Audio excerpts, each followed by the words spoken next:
Is this real? So it's a fucking coin toss? That's what 50 billion. There is no plan B. We did everything right?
Copyright disclaimer under Section 107 of the Copyright Act 1976. Allowance is made for fair use for purposes such as criticism, comment, news reporting, scholarship, and research. Fair use is a use permitted by copyright statute that might otherwise be infringing. Nonprofit, educational, or personal use tips the balance in favor of fair use. A House of Dynamite, 2025, is a high-stakes American political and apocalyptic thriller directed by Kathryn Bigelow, marking her return to feature filmmaking after several years. Produced by Bigelow along with Greg Shapiro and Noah Oppenheim, who also wrote the screenplay, the film represents a meticulous blend of realism, tension, and moral inquiry.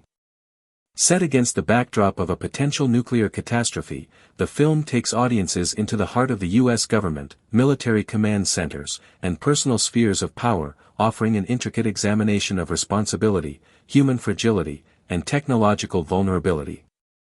With cinematography by Barry Ackroyd and editing by Kirk Baxter, the movie's visual and narrative construction is deliberately nonlinear, reflecting the chaotic nature of the crisis it depicts.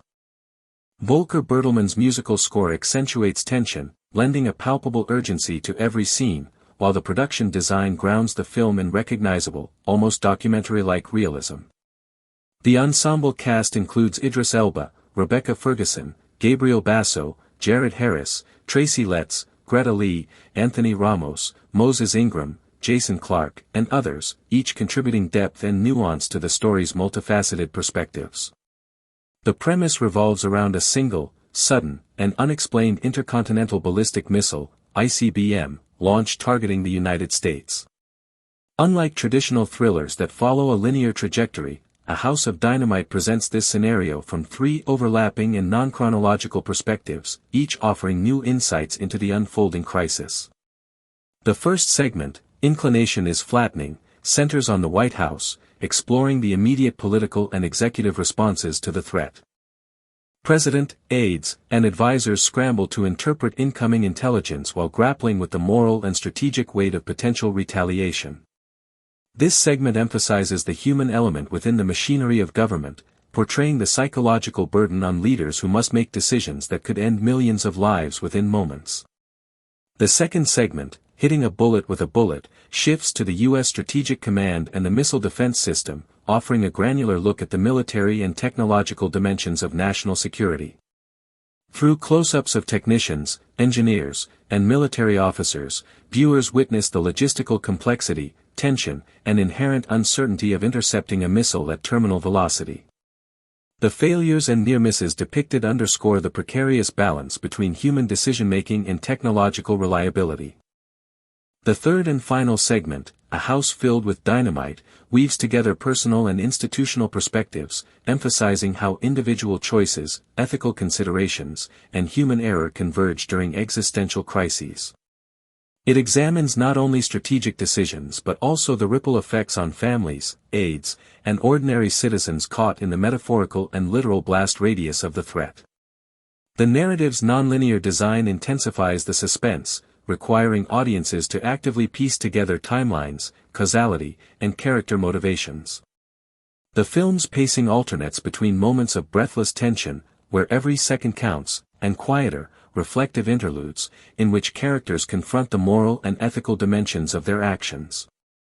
This duality creates a constant oscillation between the external stakes, the potential destruction of cities, and the internal stakes, the moral compromise and emotional turmoil faced by those responsible for averting disaster.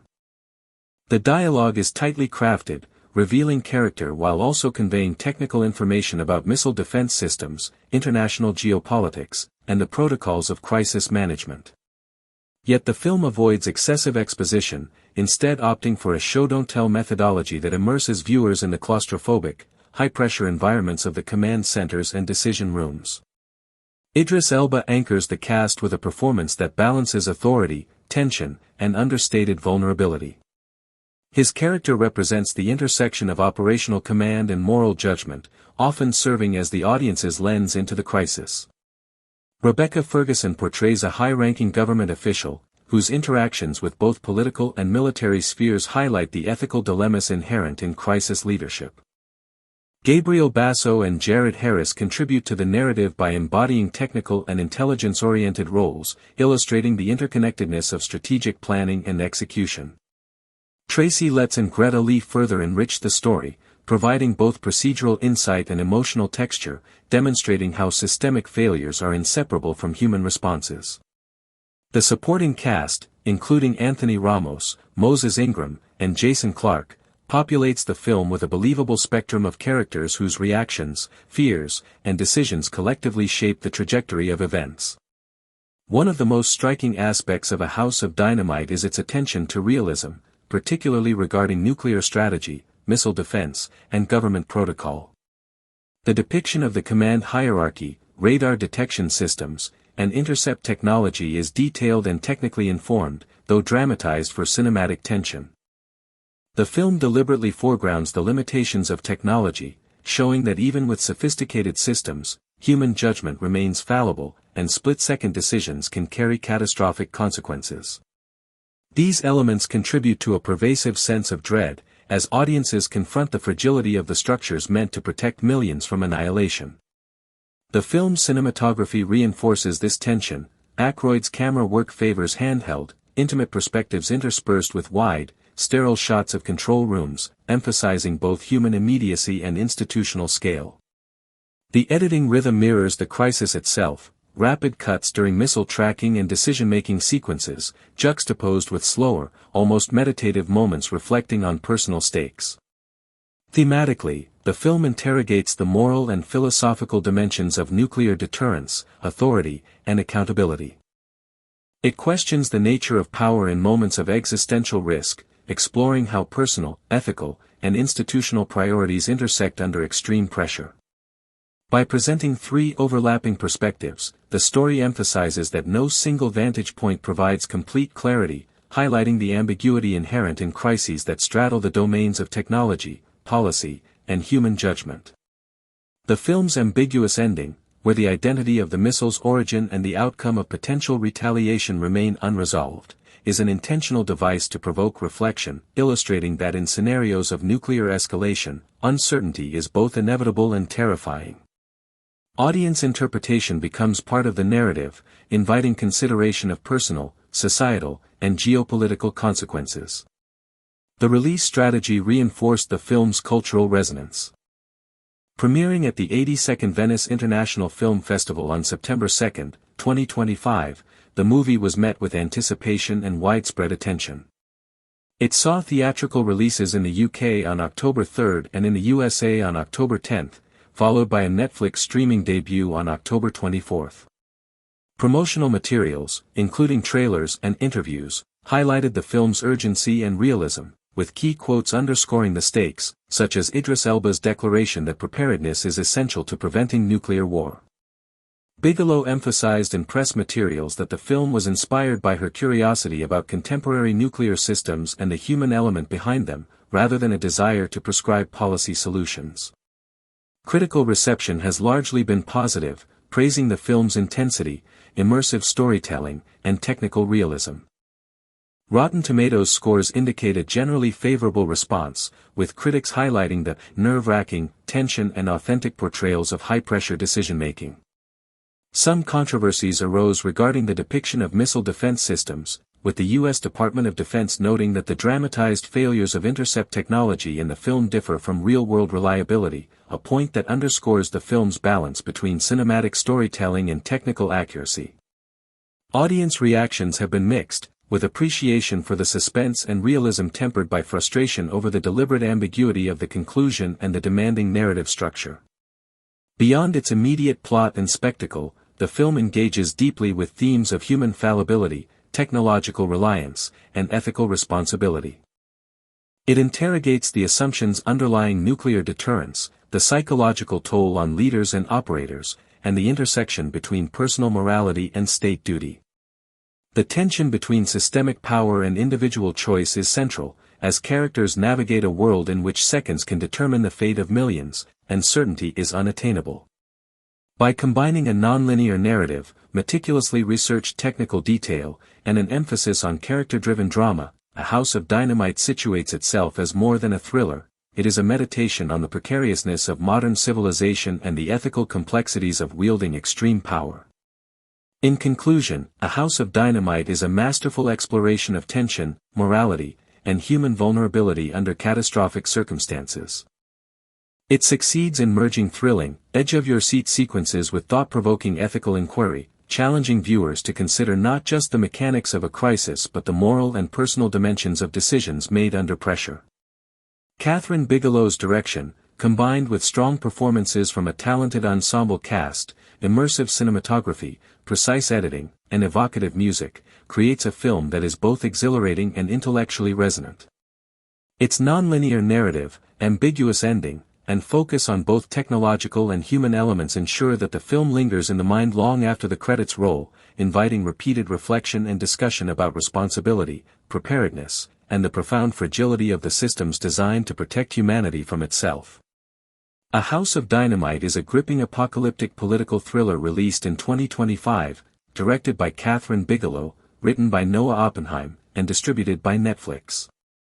The film, produced in the United States and presented in English, runs for approximately 112 minutes and showcases a meticulous depiction of a high-stakes nuclear crisis that unfolds with relentless tension and urgency. Set against the backdrop of contemporary global geopolitical instability, the story centers on a series of catastrophic events triggered by the detection of an unidentified intercontinental ballistic missile, ICBM, approaching the United States, specifically targeting Chicago. The narrative structure of the film is notably unconventional, presenting the same critical 18-minute period from three overlapping perspectives, each revealing different facets of the crisis.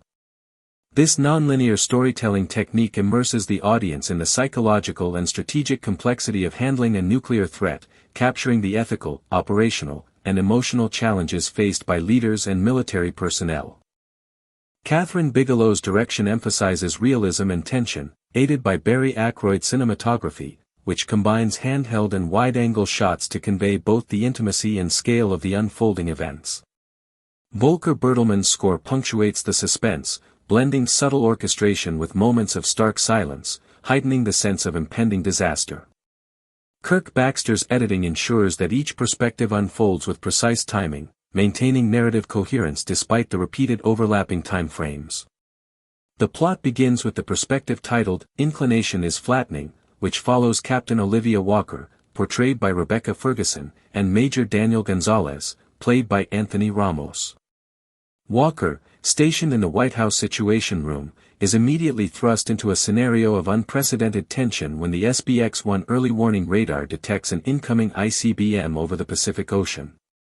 The suddenness of the detection leaves the U.S. government scrambling for information, as initial attempts to confirm the missile's origin through communications with global powers including Russia, China, and North Korea yield no clarity. The missile's unknown origin amplifies the threat, forcing Walker and her colleagues to rely on protocol, intuition, and rapid decision-making under immense pressure. At Fort Greely, Alaska, Major Gonzalez prepares the deployment of ground-based interceptors in a desperate attempt to neutralize the missile. However, both interceptors fail, with technical and mechanical malfunctions preventing successful interception, demonstrating the fragility and unpredictability inherent in even the most advanced defense systems. The film highlights the human element in these high-pressure situations. Walker, while grappling with her professional responsibilities, contacts her husband to advise evacuation, juxtaposing personal concern with national duty. The escalation leads to DEFCON 1, the maximum alert status, placing the president, played by Idris Elba, and his team in the crucible of decision-making where every choice carries potential global ramifications. The second perspective, hitting a bullet with a bullet, shifts focus to General Anthony Brady, head of U.S. Strategic Command, portrayed by Tracy Letts, and his deputy, Jake Barrington, played by Gabriel Basso. This chapter provides insight into the operational and strategic considerations at the military command level, as Brady and Barrington analyze missile trajectories, simulate interception scenarios, and weigh options for possible retaliation. The narrative introduces Captain John Zimmer, a B-2 pilot involved in operational planning, demonstrating the interconnection between strategic decision-making and frontline execution. The discussions within the command bunker highlight the ethical and procedural dilemmas of nuclear warfare, reflecting the tension between adhering to protocols, assessing incomplete intelligence, and making decisions that could have irreversible consequences. The film portrays the procedural hierarchy and technological reliance of nuclear command while simultaneously emphasizing the unpredictability of human judgment under extreme stress. This perspective illustrates the immense responsibility shouldered by those in command and the psychological toll exacted by confronting the possibility of mass destruction. The third perspective, A House Filled with Dynamite, centers on the President, Secretary of Defense Reed Baker, played by Jared Harris, and the presidential aide Lieutenant Commander Robert Reeves, Jonah Hauer-King. Here, the narrative interweaves moments of normalcy with crisis, as the president is seen earlier in the day at a public basketball clinic, juxtaposing the ordinariness of life with the extraordinary weight of leadership in a nuclear emergency. Secretary Baker, dealing with personal grief over the loss of his wife and the concern for his daughter who may be in the missile's target zone, navigates the tension between personal stakes and professional obligations. As the interceptors fail, the president is evacuated to a secure location at Andrews Air Force Base, and he is presented with laminated options for retaliation, metaphorically likened to a menu, underscoring the stark humanization of decision-making in scenarios typically abstracted in policy and protocol. This segment intensifies the dramatic tension by leaving critical decisions unresolved, reflecting the unpredictable and morally complex nature of nuclear brinkmanship. The film concludes ambiguously, without revealing whether the missile is intercepted or detonates, and without clarifying the president's ultimate decision. This ambiguity serves as a narrative and thematic device, inviting audiences to contemplate the fragility of global security, the ethical burden of leadership, and the uncertainties inherent in a nuclear age. The ensemble cast, beyond the lead actors, contributes significantly to the film's depth and realism. Moses Ingram appears as Kathy Rogers, a FEMA official navigating emergency protocols, while Greta Lee portrays Anna Park, an intelligence officer whose assessments inform strategic decisions. Jason Clarke's role as Admiral Mark Miller in the Situation Room further enhances the depiction of a multi-layered defense infrastructure where every actor must function cohesively under extreme pressure. Each performance conveys the tension, urgency, and psychological strain experienced by individuals in roles critical to national security, reinforcing the film's focus on human agency amid technological and procedural frameworks. Released in 2025, the film premiered at the 82nd Venice International Film Festival on September 2 and had subsequent limited theatrical releases in the United Kingdom on October 3 and the United States on October 10. It became globally accessible via Netflix on October 24, receiving widespread attention for its tension-driven narrative and Bigelow's authoritative direction. Critical reception highlighted the film's technical proficiency, with praise for Aykroyd's cinematography, Bertelmann's score, and Baxter's editing. On Rotten Tomatoes, it holds a positive rating of approximately 75%, reflecting general critical appreciation for its gripping suspense and plausibility, though some critiques focused on the narrative's intensity and the film's deliberate ambiguity. Roger Ebert's review characterized it as tense, precise, and extremely sobering, emphasizing the psychological realism of characters under extraordinary pressure. The film's depiction of missile defense systems has generated discussion and minor controversy. The Missile Defense Agency expressed concerns regarding the portrayal of interceptor failure, noting that in real-world tests, ground-based interceptors have achieved high success rates. The screenwriter, Noah Oppenheim, responded by emphasizing the creative choice to depict failure as a means of exploring vulnerability, unpredictability, and the human dimension of security systems. This choice aligns with the film's overarching themes, emphasizing moral dilemmas, ethical responsibility, and systemic fragility rather than technical realism alone. Thematically, A House of Dynamite explores the precarious balance of nuclear deterrence, the human factors influencing strategic decision-making, and the ethical weight of leadership in moments of existential threat. The film avoids creating a singular villain, instead framing the systemic complexity of international relations, technological reliance, and imperfect intelligence as the true antagonist. By presenting multiple overlapping perspectives, the narrative conveys the simultaneity and interdependence of individual actions, technological systems, and institutional protocols. Its ambiguity forces reflection on both the limits of knowledge and the human capacity for judgment under extreme uncertainty. The score, cinematography, and editing coalesce to amplify suspense while underscoring the psychological realism of characters tasked with impossible choices. Audience interpretations have varied, with discussions focusing on the open-ended resolution, moral implications, and the tension between personal stakes and national responsibility. The deliberate choice not to reveal the missile's origin or the president's final decision resonates with contemporary anxieties about global security, technological vulnerabilities, and the ethical responsibilities of those in power, cementing the film as both a cinematic experience and a meditation on human judgment under duress. A House of Dynamite is Kathryn Bigelow's return to feature filmmaking after several years, a tense and deeply considered political thriller about nuclear crisis and the fragility of global security. It dramatizes a hypothetical but plausible scenario: a single, unattributed intercontinental ballistic missile is launched toward the United States, triggering a nerve-wracking race through the highest levels of government and military to determine who is responsible, what response can or should be taken, and what the consequences of any decision might be. The film's title is a powerful metaphor. The world, or more specifically the U.S. system, is portrayed as a house of dynamite, built with defense mechanisms yet inherently combustible, where a single spark could set off disaster. Bigelow, known for her gripping realism in films like The Hurt Locker and Zero Dark 30, brings that same procedural clarity and moral weight to A House of Dynamite. The screenplay, written by Noah Oppenheim, focuses not just on action but on decision-making, authority, and the human cost of crisis management. Rather than a traditional narrative arc, the film plays out in a roughly 18-minute window of time, the moments after the missile is detected, but it repeats that window 3 times, each from a different vantage point: the White House Situation Room, the military command and missile defense operators, and finally the president himself. Through this structure, the film emphasizes how different parts of the system operate, how stress compounds, how information is incomplete, and how crucial decisions rest on ambiguous data.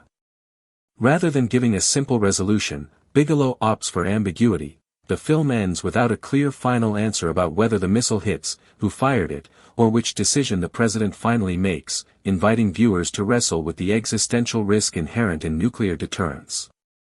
The cast supports this high-stakes tension. Idris Elba plays the President of the United States, carrying the weight of the final decision. Rebecca Ferguson is Captain Olivia Walker, a communications officer deeply embedded in both the White House and the military infrastructure. Gabriel Basso, Jared Harris, and Tracy Letts round out the ensemble in roles that reflect different branches of power: defense, military leadership, and national security. Supporting actors such as Anthony Ramos, Moses Ingram, Jonah Hauer-King, Greta Lee, and Jason Clarke each contribute to the layered examination of institutional systems. These are not caricatures or bombastic heroes. Instead, they feel like real, highly competent professionals, each grappling with the demands of their role. From a production standpoint, A House of Dynamite draws on Bigelow's signature realism. The cinematography by Barry Ackroyd, who has a history of making even action scenes feel grounded and immediate, adds to the film's documentary-like feel, especially in command centers and control rooms where tension comes from watchful waiting and the constant evaluation of data. Editing by Kirk Baxter is critical. The way the 3 replays of the same timeline are cut reinforces the disorientation of crisis and highlights how different people act on the same information. The score, composed by Volker Bertelmann, underlines the urgency and gravity without tipping into melodrama. It supports the pacing and the emotional stakes rather than leading them.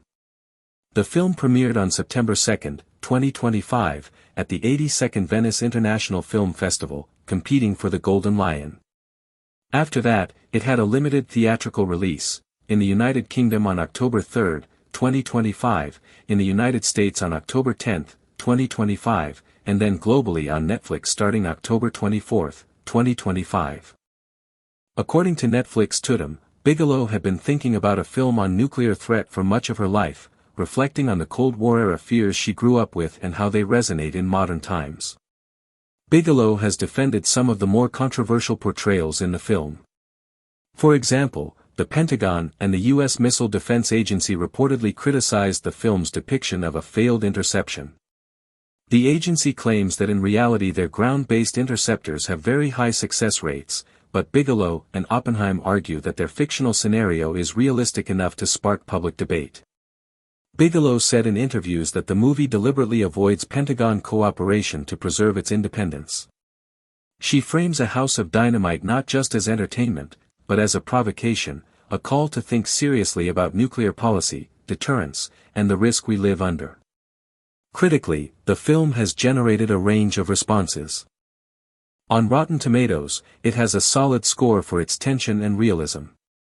Some critics praise it as a nightmare procedural that feels disturbingly plausible, highlighting how Bigelow constructs a real-time crisis with no easy relief. Others, however, feel the narrative is undercut by its structure. By repeating the same 18-minute sequence 3 times, the film does not develop in a traditional way, leaving the audience stuck in procedural loops rather than building to a fully formed dramatic climax. This sense of repetition, some say, saps emotional momentum because there is little new action or development. Audience reaction is similarly mixed. On social media platforms, some users express frustration over the lack of resolution. Who fired the missile is never revealed, nor is it shown conclusively whether the missile hits its target. Other users appreciate the ensemble cast and the way the film builds tension, but feel the ending is too ambiguous or unsatisfying. Some comments go further to critique that the characters' personal lives, like family relationships, feel underdeveloped, as if they were added only to humanize the system without giving those individuals real arcs. Others defend the film's open ending, saying that the ambiguity is intentional. Bigelow wants viewers to leave thinking, "What do we do now?" rather than giving a neat resolution. From a thematic perspective, A House of Dynamite is deeply concerned with existential risk, bureaucratic accountability, and the paradox of deterrence. Bigelow's own commentary suggests she is haunted by the notion that defense systems we build to protect us might be inherently fragile, even dangerous. She raises important philosophical questions. If you live in a world under constant threat of annihilation, what does defense even mean? Who holds the ultimate responsibility when mistakes are possible, and information is limited? How much trust should the public place in systems that are by design secretive, technical, and reliant on human operators under stress? The film also works as a political commentary. By avoiding a clear villain, the missile-launching party is never definitively identified. The movie suggests the threat is not just external, but structural. The very architecture of power, the interlocking agencies, the decision-making chains, the protocols, is what makes catastrophe possible. In a sense, Bigelow's enemy is not a foreign power but the risk inherent in living under systems that assume they can manage absolute power. That metaphor, of a house of dynamite, becomes not just a dramatic image, but a warning. Even when deterrence works, the risk is always there. There is also a moral component. Through its ensemble of characters, the film shows that ordinary people, analysts, officers, bureaucrats, are the ones doing the heavy lifting when the pressure is on. It is not superheroes who face the crisis, but trained professionals working with partial information, conflicting priorities, and enormous personal stakes. The burden on the president is especially symbolic. He must make a decision that could shape the future of an entire country, possibly the world, yet his decision is made without full clarity. That uncertainty lies at the heart of the movie. Real-world deterrence is built on assumptions, intelligence assessments, and worst-case scenarios, and even then, there is no guarantee. Technically, the movie is very polished. Cinematography, editing, and sound design all contribute to a sense of immediacy and realism. There is no large-scale spectacle or grand set pieces. Instead, the tension comes from control rooms, war rooms, communications links, and subtle character moments. That is a strength. It feels less like a blockbuster and more like a deeply researched simulation. Bigelow's direction ensures that every gesture, a phone call, a glance at a radar screen, a command to launch, carries emotional weight. However, not everyone agrees that ambiguity is a virtue here. Some critics and viewers say that the lack of payoff, both in plot and in resolution, is unsatisfying. Without a clear resolution, they argue, the film risks feeling like a thought experiment rather than a fully realized story. Others echo this concern on social media platforms, noting that while the premise is gripping, the repetition and open ending leave too many threads dangling. Yet Bigelow defends this choice. She says the ambiguity is intentional, not a failure, but a feature. In interviews, she frames the movie as a provocation, an attempt to reignite public conversation about nuclear weapons, risk, and governance. In her view, by refusing to tie everything up neatly, the film mirrors the real-world uncertainty of nuclear politics. Decisions often have to be made under pressure, with imperfect data, and without a clear moral or strategic guarantee. The controversy is not just thematic. The Pentagon's reaction has been strong.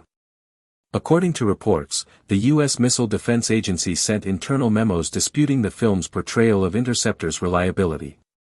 The agency claims real-world ground-based interceptors have performed very well in testing, while the film shows them failing, which they argue misrepresents reality.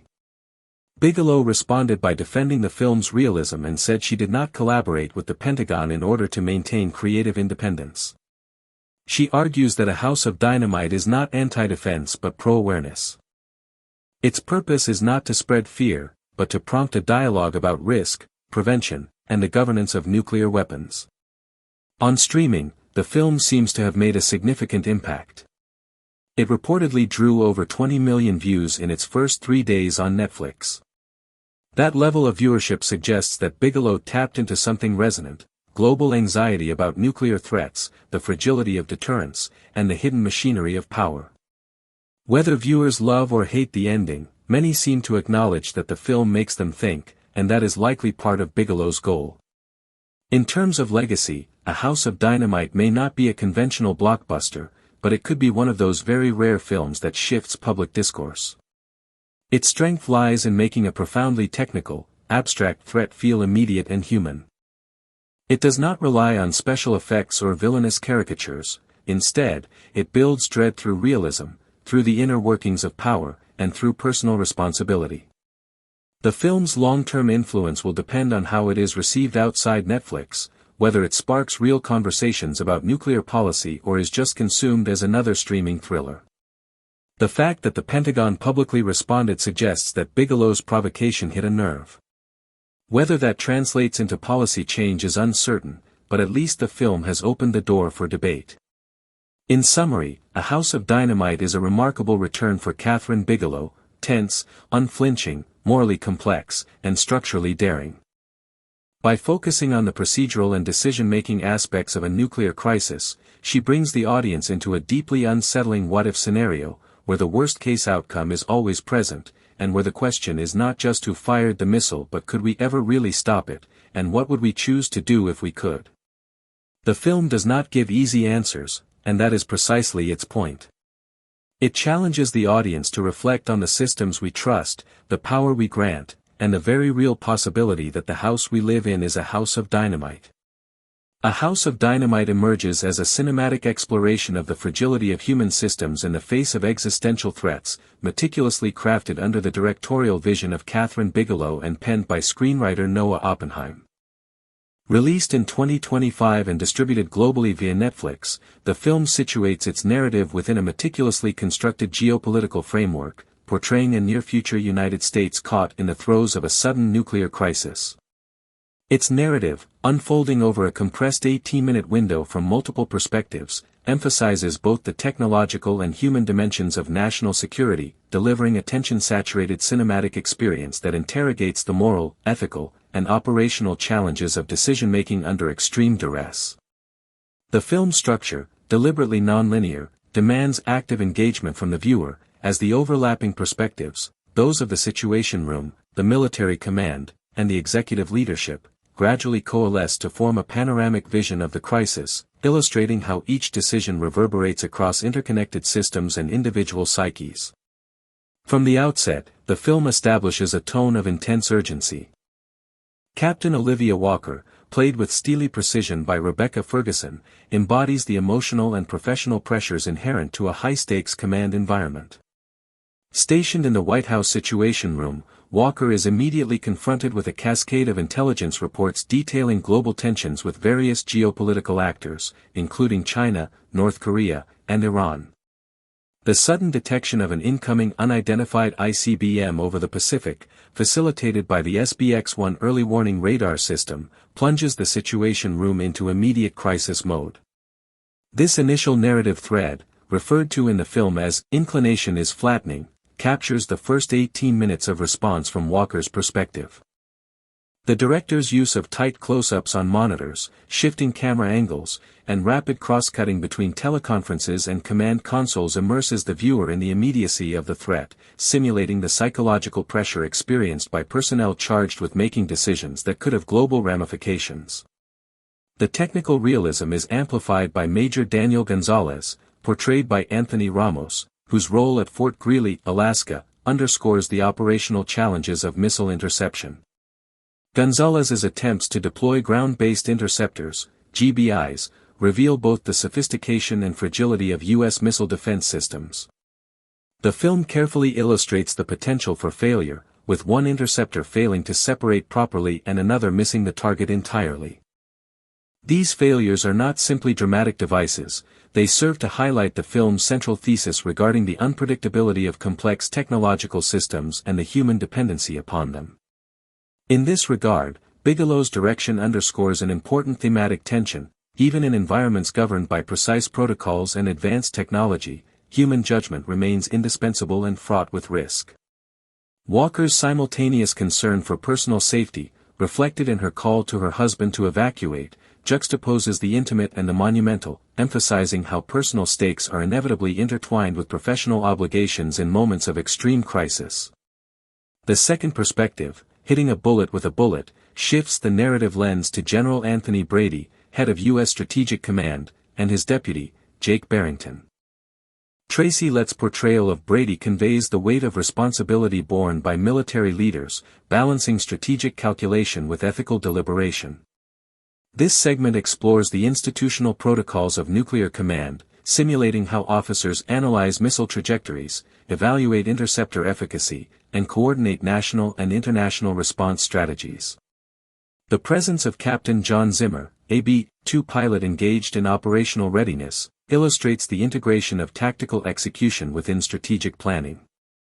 Through these intersecting narratives, the film interrogates the ethical and procedural dilemmas inherent to nuclear deterrence, the potential consequences of action or inaction, the inevitability of imperfect information, and the moral burden of decision-making under constrained timelines.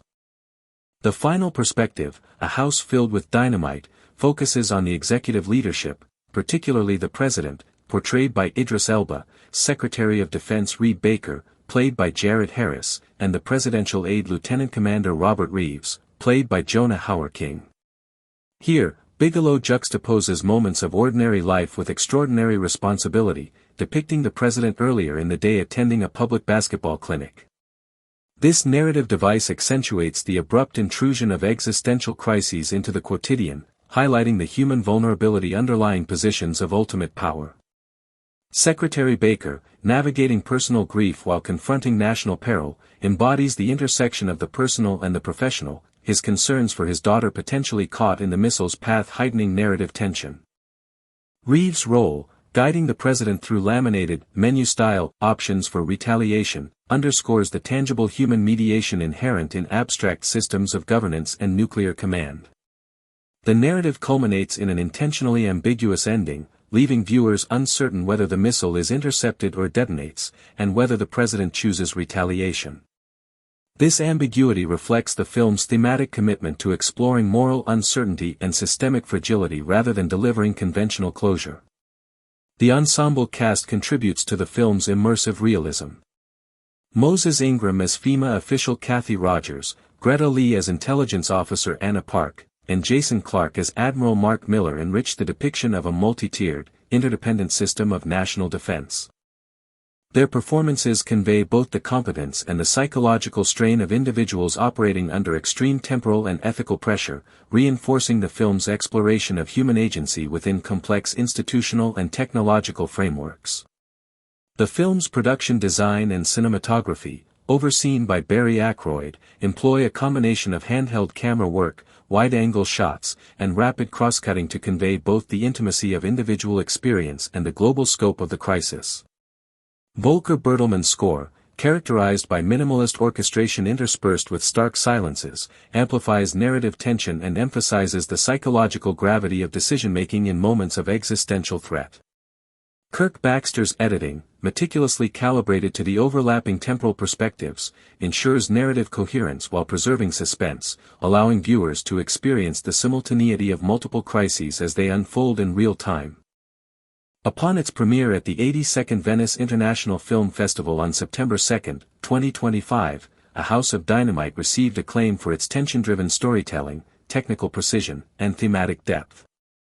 The subsequent limited theatrical release in the United Kingdom and the United States, followed by a global release on Netflix, expanded its audience reach, drawing attention for both its cinematic craftsmanship and its exploration of contemporary anxieties regarding nuclear security. Critical reception has generally praised Bigelow's direction and the film's realism, with Rotten Tomatoes reflecting a positive rating around 75%. Reviews highlight the film's ability to sustain relentless suspense while offering a nuanced portrayal of human and institutional responses to unprecedented crises. Roger Ebert's review described the film as tense, precise, and extremely sobering, noting the psychological realism and ethical complexity portrayed by the cast.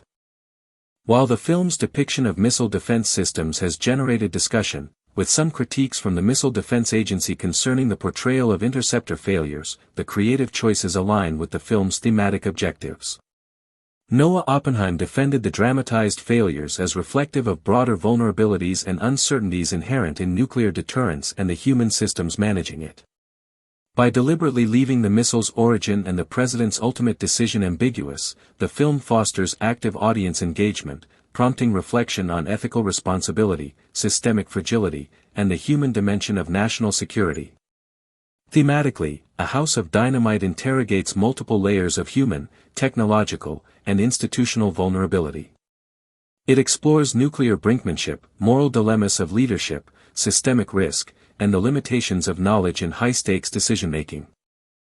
The film avoids traditional antagonistic structures, positioning the system itself, the interplay of international politics, imperfect intelligence, and technological reliance, as the primary source of tension. Through overlapping perspectives and detailed depictions of procedural and ethical challenges, Bigelow constructs a narrative that is both cinematic and philosophical, questioning the adequacy of human judgment and institutional preparedness in moments of extreme uncertainty. A House of Dynamite, released in 2025, is Kathryn Bigelow's return to feature filmmaking, and it is immediately recognizable as a product of her meticulous attention to tension, realism, and human psychology under extreme circumstances. The film, produced in the United States with Noah Oppenheim writing the screenplay, is a taut political thriller with apocalyptic undertones, examining the fragility of human systems when faced with existential threats. From its opening sequences, the film establishes a world on the brink, where a single miscalculation could trigger catastrophic consequences. The story is centered on the sudden launch of an intercontinental ballistic missile toward the United States by an unidentified source. Unlike conventional thrillers, A House of Dynamite employs a nonlinear narrative divided into 3 overlapping segments, each offering a distinct perspective on the unfolding crisis. This structure allows the film to explore not just the external stakes of nuclear escalation but also the internal, ethical, and psychological dimensions of the crisis. Through this design, viewers are immersed in a continuous sense of tension, never fully knowing the sequence of events until the narrative threads converge. The first segment, Inclination is Flattening, introduces audiences to the White House and the executive machinery of crisis management. Here, the president, portrayed through a composite of gravitas and vulnerability, faces the unimaginable responsibility of responding to a nuclear threat that could wipe out millions. The aides and advisors surrounding him are similarly burdened, balancing the urgency of immediate action with the weight of moral responsibility. Dialogue in this segment is precise, layered with political, technical, and ethical nuance. Through close shots of the president's expressions, the audience sees the human cost of power, sleepless nights, the isolation of command, and the moral dilemmas that cannot be escaped. Decisions are not simplified for dramatic effect. Instead, the film emphasizes the agonizing deliberations behind each command, reflecting Bigelow's commitment to authenticity. The second segment, Hitting a Bullet with a Bullet, shifts focus to the U.S. Strategic Command and the operational aspects of missile defense. The narrative moves into a high-tech, high-pressure environment where engineers, military officers, and technicians monitor radar screens, trajectory data, and interceptor readiness. This segment's cinematography, handled by Barry Ackroyd, emphasizes claustrophobic spaces and close-up perspectives, placing viewers directly in the command room alongside those responsible for averting disaster. The suspense arises not just from the missile itself, but from the cascading failures, human errors, and technological uncertainties inherent in intercepting a missile at near-light speed. The film's attention to technical detail, the sequencing of radar data, missile trajectory predictions, and the real-time calculations required for interception, grounds the story in realism, while still heightening tension. Viewers are made to feel the fragility of the systems designed to protect millions, and the enormous stakes carried by those responsible for monitoring and defending against threats that could end civilization in moments.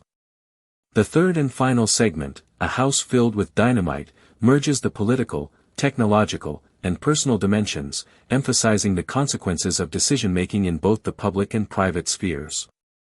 Personal relationships, ethical considerations, and the interplay of individual judgments under pressure are foreground. This segment focuses on how each character's choices, whether to act decisively, hesitate, or question orders, affect the broader outcome.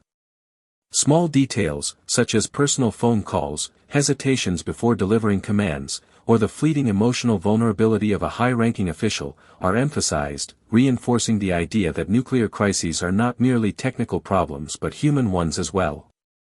The convergence of these perspectives reinforces the narrative's central message: clarity in high-stakes situations is never absolute, and moral responsibility is distributed among many actors, each bearing part of the burden. Idris Elba's character functions as both an operational anchor and an emotional lens through which audiences can comprehend the enormity of the situation. His performance balances authority, pragmatism, and the psychological weight of responsibility. Rebecca Ferguson's portrayal of a senior government official brings nuance to the narrative, highlighting the tension between political expediency, ethical imperatives, and the unpredictable consequences of rapid decisions. Gabriel Basso and Jared Harris populate the command and intelligence apparatus, providing insight into the complex coordination required to monitor and respond to the missile threat. Tracy Letts and Greta Lee, among others, further enrich the ensemble, portraying both institutional perspectives and the human cost of leadership during unprecedented crises. Supporting roles, including Anthony Ramos, Moses Ingram, Jason Clarke, and Kyle Allen, create a spectrum of responses, from procedural competence to panic and ethical questioning, illustrating that no single perspective can capture the complexity of such an event. A defining characteristic of A House of Dynamite is its balance between technical realism and dramatic tension. The depiction of radar systems, missile defense protocols, and command hierarchies is meticulously researched, offering an immersive window into the functioning of high-stakes military and government operations. Yet, the film never reduces these elements to mere technical exposition. Every procedural detail is integrated into the narrative to heighten suspense and foreground the consequences of failure. The missile, moving at near-light speed, is simultaneously an abstract representation of global risk and a tangible instrument of potential devastation. The tension arises from the audience's awareness that a single miscalculation, a delayed order, or a system malfunction could result in unimaginable loss. The narrative's nonlinear structure reinforces the thematic exploration of uncertainty and perspective. By showing overlapping events from different vantage points, the film demonstrates that truth and causality are often obscured during crises. Each perspective adds information, complicates understanding, and challenges assumptions, creating an active viewing experience in which audiences must piece together the sequence of events. This approach mirrors real-world crises, where incomplete information, competing interpretations, and time pressure complicate decision-making. The narrative design also underscores the human dimension of crises. Every choice has consequences, every hesitation carries risk, and every individual bears responsibility, whether or not they see the full picture. As the crisis unfolds, the film meticulously examines the moral and ethical dilemmas inherent in nuclear deterrence. Characters grapple with the decision of whether to retaliate, the implications of false positives, and the responsibility of acting in the face of incomplete information. This moral exploration is central to the film's impact. The story deliberately avoids simplification. No character is a pure hero or villain, and every decision is fraught with potential catastrophe. The ambiguity of outcomes reinforces the message that nuclear crises exist in a realm where certainty is impossible and moral clarity is rare. Through these portrayals, Bigelow engages with philosophical questions about power, accountability, and the human capacity to manage existential risk. The climax and ending of A House of Dynamite are deliberately ambiguous, leaving the audience to grapple with the consequences of actions taken, or not taken. By the final sequences, it is revealed that the missile has not yet struck, but the outcome remains unresolved. While the operational attempts to intercept the missile unfold with partial success and partial failure, the ultimate fate of the missile and the potential retaliatory decisions of the United States remain unspecified. This ambiguity serves to heighten the moral and psychological tension, emphasizing that even with sophisticated systems and highly trained personnel, uncertainty is an inevitable part of crises that involve nuclear capabilities. It also forces viewers to confront their own assumptions and anxieties about technology, politics, and human decision-making in life-and-death situations. The film's cinematography and editing play crucial roles in conveying tension, urgency, and emotional depth. Aykroyd's handheld camera work immerses viewers in the claustrophobic spaces of control rooms and command centers, while wide, sterile shots emphasize the scale and isolation of institutional power. Rapid cutting during missile tracking sequences contrasts with slower, contemplative editing during reflective moments, creating a rhythm that mirrors the ebb and flow of crisis management. Volker Bertelmann's musical score underscores both psychological tension and narrative pacing, alternating between sparse, suspenseful motifs and more dramatic crescendos to accentuate critical moments. The combination of visual style, editing, and music creates an immersive, almost tactile experience of the crisis, conveying both the technical stakes and human cost. Thematically, A House of Dynamite interrogates the intersections of technology, morality, and human decision-making. It portrays nuclear deterrence as a fragile system, contingent on both technological reliability and ethical judgment. It emphasizes the human dimension, the psychological toll on those responsible for averting disaster, the ethical complexity of life-or-death decisions, and the consequences of miscommunication or delay. By interweaving political, operational, and personal perspectives, the film presents a holistic view of crisis, demonstrating that no single lens can capture the entirety of risk, responsibility, or consequence. In doing so, it engages with contemporary anxieties about global security, technological reliance, and the ethical responsibilities of those in power. Critically, A House of Dynamite has been received as a tense, immersive, and intellectually challenging thriller. Critics praise the film's realism, pacing, and ethical complexity, while noting the demanding nature of its narrative structure and the deliberate ambiguity of its ending. Some controversy emerged regarding the depiction of missile defense systems, with the U.S. Department of Defense noting that the film dramatizes failures that, in reality, would be less likely. Nevertheless, the film succeeds in creating a visceral sense of risk, emphasizing the emotional and psychological realities that accompany technical crises. Audience responses are similarly varied, with many lauding the performances, immersive tension, and thematic resonance, while some viewers express frustration with the unresolved conclusion and narrative density.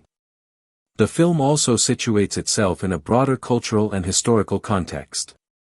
By engaging with nuclear threats, it recalls Cold War-era anxieties while situating them in contemporary geopolitics. The portrayal of interconnected systems, from high-level politics to individual technical operators, underscores the fragility of complex societies in the face of existential threats.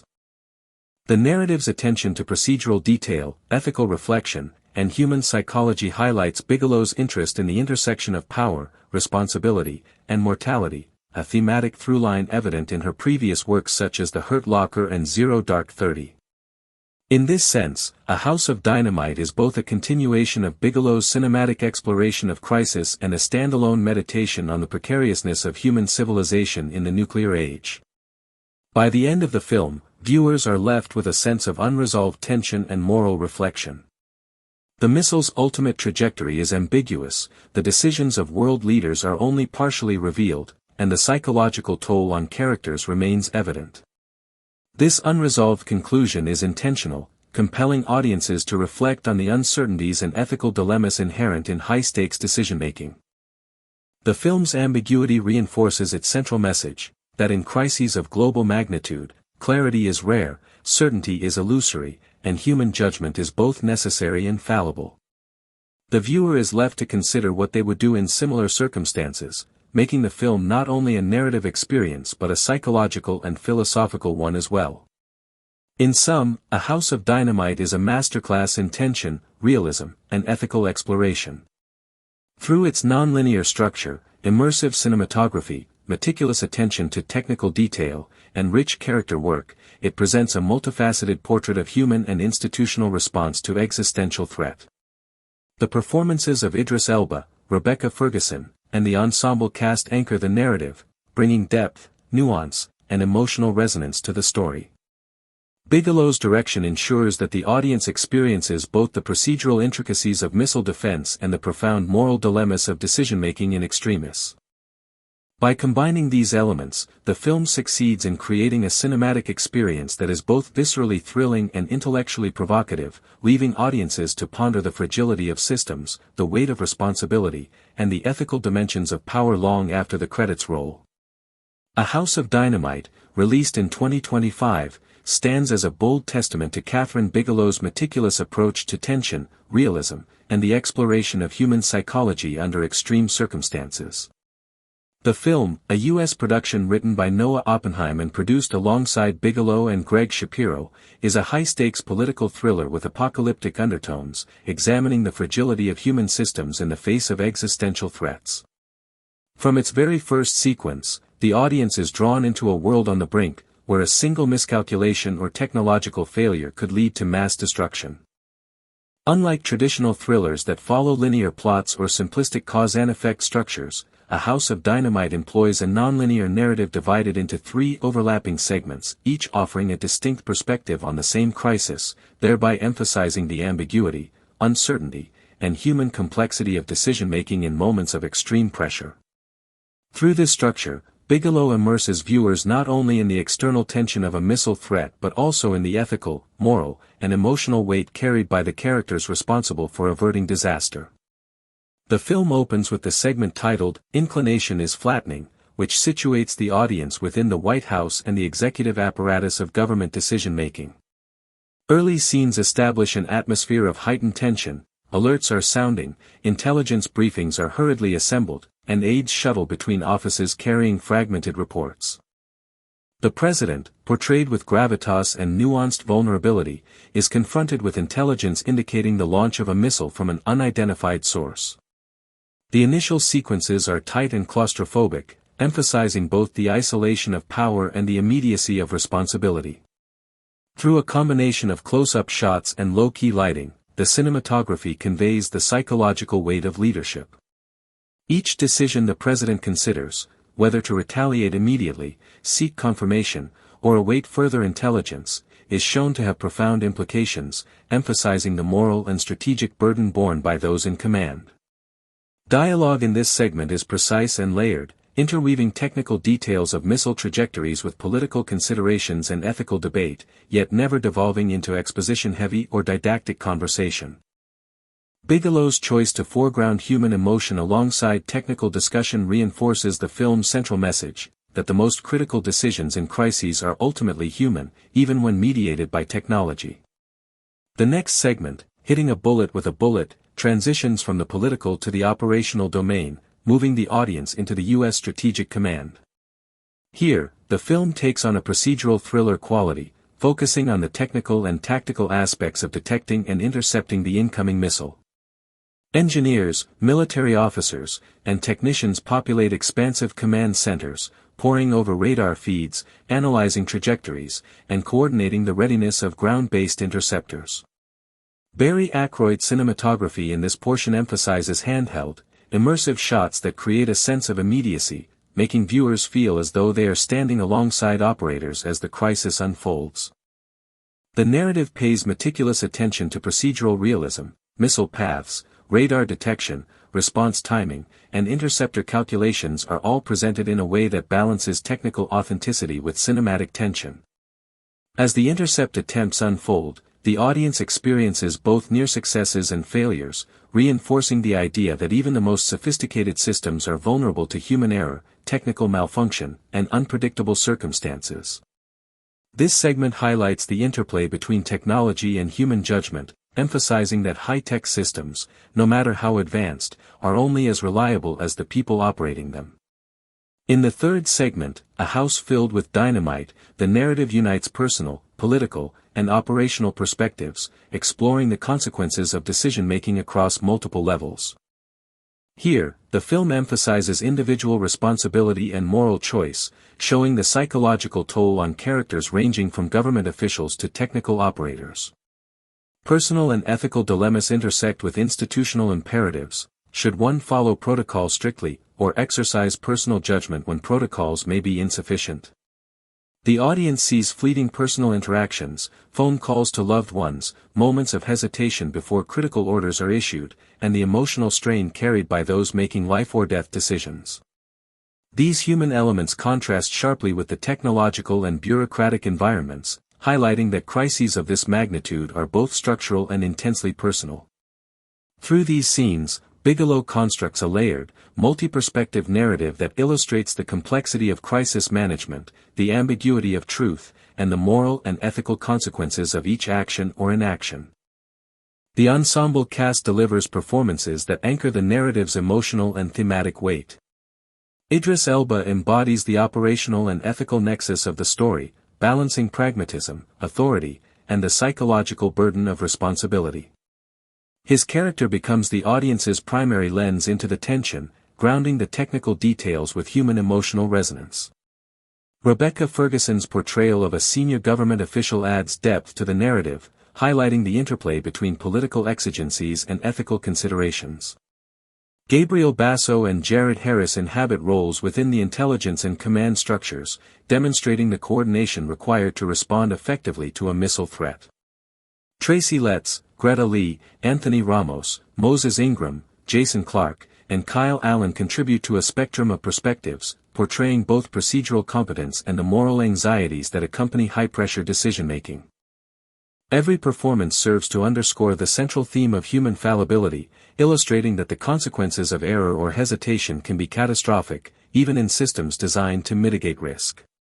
A distinguishing feature of A House of Dynamite is its meticulous balance between realism and narrative tension.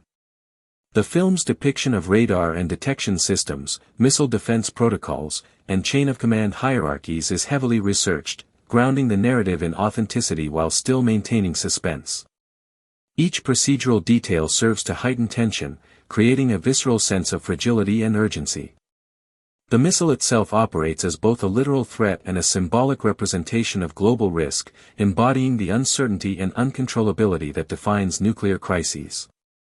By integrating technical details directly into the narrative rather than using them merely as exposition, Bigelow ensures that the audience is continually aware of the stakes, the consequences of failure, and the moral and psychological weight borne by the characters. The narrative's nonlinear structure reinforces the film's thematic focus on ambiguity and perspective. Each segment reveals new information, complicates understanding, and challenges assumptions about causality and responsibility. The audience must actively assemble the puzzle of events, mirroring the experiences of the characters who make decisions under incomplete information and intense time pressure. This structure reflects the reality of high-stakes crises, where no single vantage point offers a complete view, and where uncertainty is an ever-present factor. The storytelling method also emphasizes the ethical dimension of decision-making. Choices are rarely clear-cut, outcomes are uncertain, and every action carries potential consequences beyond immediate comprehension. As the story progresses, the film explores the ethical and philosophical implications of nuclear deterrence. Characters are forced to confront questions of proportionality, retaliation, and moral responsibility. The tension between action and inaction is made palpable, an immediate strike could result in massive loss of life, while hesitation may be equally catastrophic. By dramatizing these dilemmas, the film encourages the audience to reflect on the nature of power, the limits of technology, and the human consequences of decision-making in moments of extreme risk. No character is purely heroic or villainous. Instead, each embodies a complex mix of pragmatism, ethical reflection, and emotional vulnerability, reflecting the multifaceted nature of real-world decision-making in crises. The film's climax and resolution are deliberately ambiguous, underscoring the uncertainty inherent in existential crises. By the final sequences, the missile's ultimate trajectory and the potential retaliatory actions of the United States remain unresolved. Interceptor attempts succeed partially but fail partially, leaving the outcome unclear. This ambiguity reinforces the moral and psychological themes of the film, emphasizing that even the most sophisticated systems and most well-trained personnel cannot guarantee certainty in life-or-death scenarios. The unresolved ending invites viewers to engage with the narrative on a reflective level, considering the consequences of action, inaction, and imperfect knowledge. Cinematography and editing are crucial to the film's immersive impact. Aykroyd's handheld camera work in command centers and control rooms conveys immediacy, while wide, static shots communicate the scale and isolation of institutional power. The editing rhythm alternates between rapid, tension-filled sequences during missile tracking and slower, contemplative moments that focus on character reflection, mirroring the ebb and flow of crisis management. Volker Bertelmann's score supports this structure, using sparse, tense motifs during procedural sequences and full orchestral crescendos to accentuate critical moments of decision or near catastrophe. The combination of visual style, editing, and music creates an experience in which viewers feel the technical stakes and emotional burden simultaneously. Thematically, A House of Dynamite interrogates the interplay of technology, ethics, and human judgment. Nuclear deterrence is portrayed not as a mechanical certainty but as a fragile system dependent on human oversight and moral responsibility. The film emphasizes that technological sophistication does not eliminate human error or ethical complexity. Characters experience psychological stress, moral doubt, and emotional strain, reinforcing the idea that crises are fundamentally human experiences mediated by technology. By exploring these themes, the film resonates with contemporary concerns about global security, the fragility of complex systems, and the ethical responsibilities of leadership. Critical reception has largely praised the film's tension, realism, and ethical depth. Rotten Tomatoes scores indicate generally favorable reviews, with critics highlighting the film's immersive storytelling and intellectual engagement. Some controversy has arisen regarding the depiction of missile defense reliability, with the U.S. Department of Defense noting dramatized failures that do not align with real-world success rates. Nevertheless, audiences and reviewers have lauded the film's portrayal of moral complexity, procedural detail, and psychological realism. Audience reactions are varied, reflecting both admiration for the performances and thematic depth and frustration with the unresolved ending and narrative density. The film also situates itself within a broader cultural and historical context, recalling Cold War-era anxieties while engaging contemporary geopolitical realities. Its portrayal of high-level decision-making, operational systems, and ethical dilemmas reflects both historical awareness and present-day relevance. By combining detailed procedural realism with human and ethical exploration, A House of Dynamite offers more than a suspenseful narrative. It presents a meditation on responsibility, uncertainty, and the fragility of systems designed to protect civilization from its own destructive potential.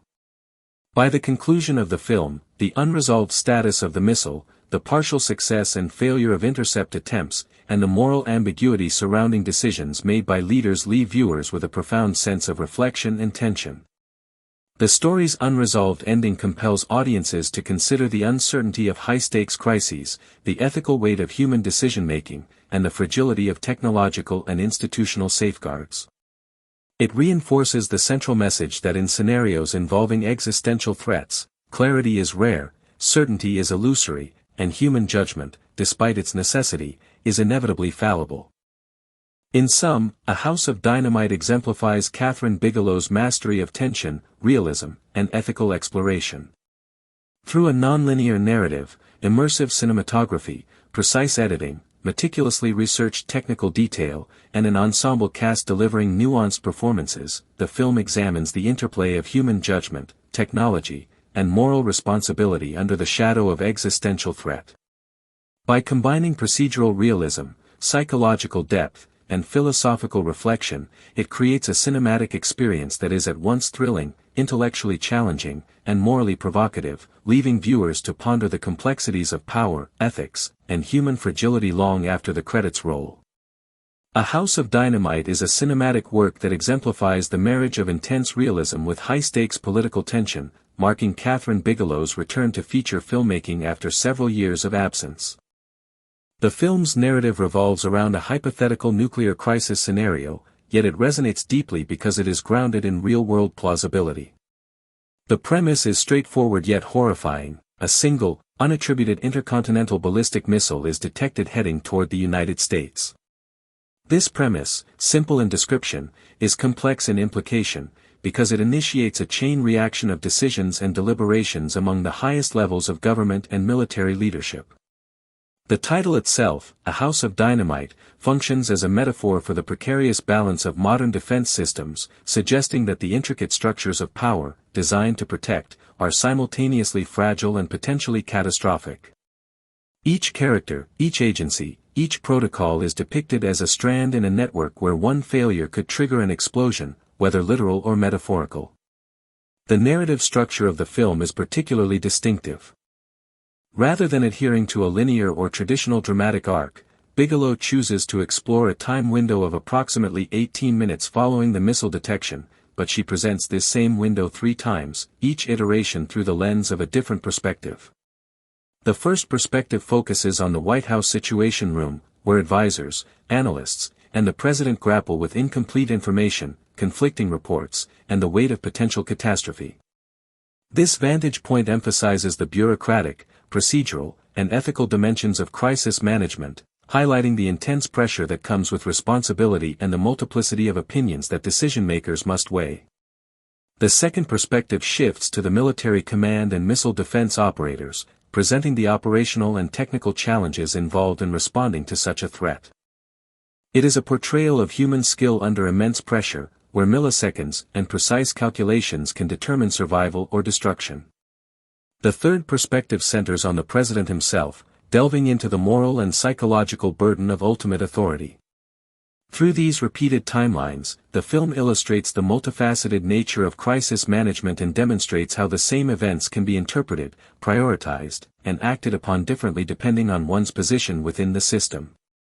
Central to the film's impact is its ensemble cast, whose performances reinforce the authenticity of the scenario. The president, portrayed by Idris Elba, embodies the weight of authority and the loneliness of leadership in moments of extreme uncertainty. Elba's performance conveys not only intellectual calculation but also the emotional strain inherent in bearing the fate of a nation and potentially the world. Rebecca Ferguson's character, Captain Olivia Walker, serves as a critical link between the White House and military operations, and her performance emphasizes precision, focus, and the immense responsibilities carried by those in roles of communication and coordination during crises. The supporting cast, including Gabriel Basso, Jared Harris, Tracy Letts, Anthony Ramos, Moses Ingram, Jonah Hauer-King, Greta Lee, and Jason Clarke, populate a world that feels authentic, procedural, and grounded. Each character is treated as a professional rather than a stereotype, and their interactions underscore the complexity of institutional response, the chain of command, and the human element that underpins technical systems. The production of the film reinforces its commitment to realism. Cinematography by Barry Ackroyd imparts a documentary-like quality, especially in sequences set in control rooms and command centers, emphasizing immediacy and visual clarity. Ackroyd's camera work often employs subtle handheld movements and tight framing to create intimacy with the characters and tension with the unfolding situation. Editing by Kirk Baxter is integral to the film's narrative strategy, particularly in weaving together the 3 repeated timelines without confusing the viewer. The pacing of the cuts, the interplay between dialogue and visual cues, and the controlled deployment of suspense maintain narrative coherence while also highlighting the procedural repetition that underscores the film's thematic concerns. Volker Bertelmann's score complements the visuals and editing, maintaining a balance between emotional intensity and narrative restraint, allowing the tension to remain palpable without resorting to overt melodrama. The film's premiere at the Venice International Film Festival on September 2, 2025, positioned it within the context of serious cinematic discourse, signaling its ambitions beyond conventional thriller territory. Its limited theatrical releases in the United Kingdom and the United States, followed by a global release on Netflix, demonstrate a dual strategy of festival prestige and widespread accessibility. The timing of the release, amidst ongoing geopolitical concerns about nuclear proliferation and international security, amplified the resonance of the film's themes and the urgency of its questions about leadership, deterrence, and systemic fragility. One of the more discussed elements of A House of Dynamite is its approach to ambiguity and unresolved tension. The film deliberately withholds definitive answers regarding the missile's origin, its ultimate trajectory, and the president's final decision. This narrative choice reflects both thematic intent and philosophical perspective. Bigelow seeks to mirror the uncertainty of real-world nuclear politics, in which information is never complete, outcomes are never fully predictable, and decisions carry profound consequences even when informed by the best available intelligence. Critics and viewers have debated the efficacy of this approach. Some argue that it challenges audience expectations and fosters reflection, compelling viewers to confront the moral and operational complexities of crisis management. Others contend that it risks alienating viewers who anticipate traditional narrative closure, framing the ambiguity as frustration rather than intellectual engagement. Audience responses reveal a similarly complex reception. Social media discussions illustrate a polarized spectrum, with some viewers expressing admiration for the realistic portrayal of high-level decision-making under pressure, and others articulating dissatisfaction with the unresolved plot elements and the repetition of the same time window from multiple perspectives. The film's focus on professional competence rather than personal drama or heroic spectacle is appreciated by some as a bold narrative choice, but critiqued by others for reducing emotional arcs or character development outside procedural contexts. Nevertheless, this tension mirrors the film's thematic core, reflecting the dissonance between institutional structures designed to manage catastrophic risk and the human experience of uncertainty, anxiety, and moral responsibility. From a thematic perspective, the film engages with questions of existential risk, moral responsibility, and the architecture of deterrence. It interrogates the idea that complex, well-intentioned systems may carry inherent fragility and potential for disaster. Through the interplay of its characters and their decisions, it examines how individuals navigate incomplete information, conflicting priorities, and the profound weight of authority. By refusing to identify a clear antagonist or provide conventional narrative resolution, the film extends its critique beyond external threats, suggesting that systemic structures themselves constitute potential hazards. The metaphor of the House of Dynamite thus functions on multiple levels, as a visual motif, a narrative principle, and a philosophical reflection on human governance, power, and vulnerability. In its portrayal of leadership, responsibility, and crisis management, the film emphasizes the human element within technical and bureaucratic systems. It depicts analysts, operators, and advisors as critical participants in the chain of decisions, highlighting their cognitive and emotional labor. The president's experience embodies both the symbolic and practical dimensions of ultimate authority, dramatizing the psychological burden that accompanies the capacity to influence outcomes of existential significance. These characterizations underscore the film's engagement with ethical, philosophical, and practical dimensions of decision-making under extreme conditions. The production design and technical execution further reinforce these thematic concerns. Control rooms, command centers, and communication networks are depicted with meticulous attention to detail, conveying operational realism. The design of these spaces, the fidelity of props and interfaces, and the orchestration of procedural sequences all contribute to a sense of authenticity. The film avoids spectacle in favor of immersion, emphasizing the tension derived from procedural correctness, timing, and the stakes inherent in real-world systems. Every gesture, glance, and communication carries weight, reflecting the intertwined nature of human judgment and technological mediation. The narrative intricacy of A House of Dynamite becomes particularly evident in its meticulous scene-by-scene construction. Each perspective is carefully choreographed to immerse viewers not only in the chronological events of the nuclear crisis but also in the psychological and moral landscapes of the characters. The opening sequence places the audience in the Situation Room alongside Captain Olivia Walker. Bigelow's direction emphasizes her immediacy, framing her in close-up shots as she scans radar feeds, receives intelligence briefings, and communicates with subordinates. The tactile reality of the Situation Room, replete with flashing monitors, blinking consoles, and the low hum of machinery, is rendered with cinematic precision, creating a palpable sense of urgency. The sound design amplifies tension, incorporating subtle mechanical whirs, notification alerts, and distant echoes of teleconferences, thereby immersing the audience in the operational chaos. From Walker's point of view, the initial detection of the ICBM is conveyed not through grand spectacle but through the accumulation of small, realistic details, a blinking red warning light, a colleague's anxious voice, a sudden silence as communications lag. The screenplay's attention to procedural authenticity is evident here. The team follows real-world protocols, consulting missile defense manuals, contacting allied nations, and coordinating with Fort Greely. Yet, despite their training, the human element, hesitation, miscommunication, and emotional response, permeates the scene, emphasizing Bigelow's thematic focus on human fallibility. The narrative also juxtaposes Walker's professional responsibility with her personal life, highlighting the ethical tension inherent in her role. When she calls her husband to advise evacuation, the camera lingers on her conflicted expressions, demonstrating how even highly trained individuals confront moral dilemmas that extend beyond procedural logic. Meanwhile, Major Daniel Gonzalez's sequence at Fort Greely provides a contrasting spatial and procedural perspective. The narrative shows the isolated, almost austere environment of Alaska's missile defense facility. Gonzalez and his team prepare the ground-based interceptors, performing final system checks with meticulous attention to detail. The first interceptor's failure is a moment of dramatic tension achieved through careful editing and pacing. Baxter's editing slows the moment just enough to allow viewers to apprehend the technical error and its human implications.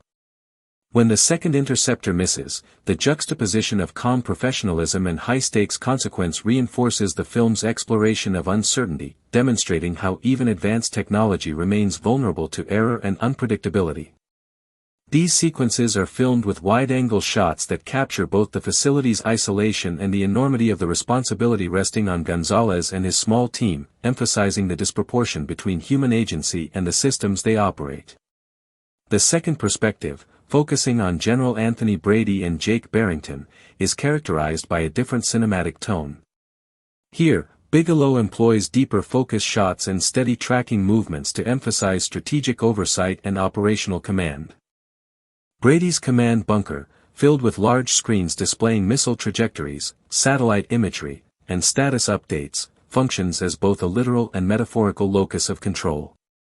The tension arises not from immediate physical danger but from the intellectual and moral weight of decision-making. Each choice, each command, carries the potential for catastrophic consequences. Gabriel Basso's performance as Barrington conveys both analytical rigor and emotional strain, highlighting the interplay between rational protocol and human intuition.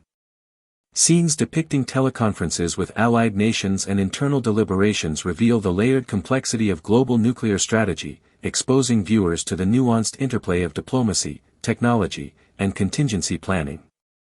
Captain John Zimmer's involvement provides an operational lens, demonstrating the tactical execution of nuclear defense strategies. The B-2 pilot sequences are filmed with a combination of cockpit close-ups and external aerial shots, creating a sense of claustrophobic intensity as Zimmer monitors missile paths and prepares for potential interception. The intercutting of Zimmer's real-time decisions with command deliberations in the bunker emphasizes simultaneity and interdependence, reinforcing the film's structural motif of overlapping timelines. Bigelow's use of sound here is particularly notable. The muffled roar of jet engines, intermittent radio communication, and subtle beeping of instruments merge to create a tense, immersive auditory environment that mirrors the cognitive load borne by military personnel. The narrative perspective of the President, Secretary Baker, and Lieutenant Commander Reeves shifts the film's focus from operational and procedural elements to leadership, ethical decision-making, and human vulnerability. The President's earlier attendance at a public basketball clinic is not incidental. It establishes the contrast between normalcy and crisis, emphasizing the intrusion of global emergencies into personal and public life.